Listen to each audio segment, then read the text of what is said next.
બનાસકાંઠાના જાત ગામે વૈદિક હોળી ઉત્સવ ઉજવવામાં આવ્યો છે અને જેમાં આધુનિક યુગમાં લુપ્ત થતું ગેર લોક નૃત્ય 200 વર્ષથી હજી પણ રમવાનું ચાલુ છે। અહીં ફાગણ સુદ આઠમથી ફાગણ વદ બીજ એટલે કે 10 દિવસ આબાલ વૃદ્ધ અને યુવાનો મોટી સંખ્યામાં દેશી ઢોલના તાલે લાકડી વડે રાજસ્થાની ગેર નૃત્ય કરી હોળીના પર્વની ઉજવણી કરે છે।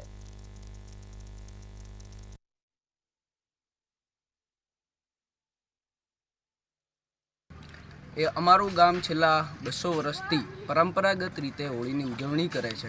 હોળીના દિવસે સાંજે વૈદિક હોળીનું હોલિકા દહન કરી અને હોળીની શરૂઆત થાય છે।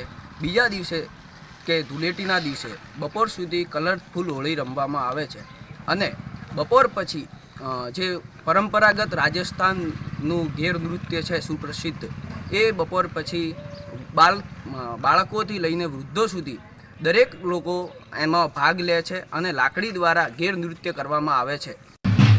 રાજસ્થાન સરહદને અડીને આવેલા બનાસકાંઠાનું જાત કે જ્યાં 300થી વધુની વસ્તી ધરાવતા જાત ગામમાં વૈદિક હોળી પ્રગટાવીને આનંદ કરવામાં આવ્યો।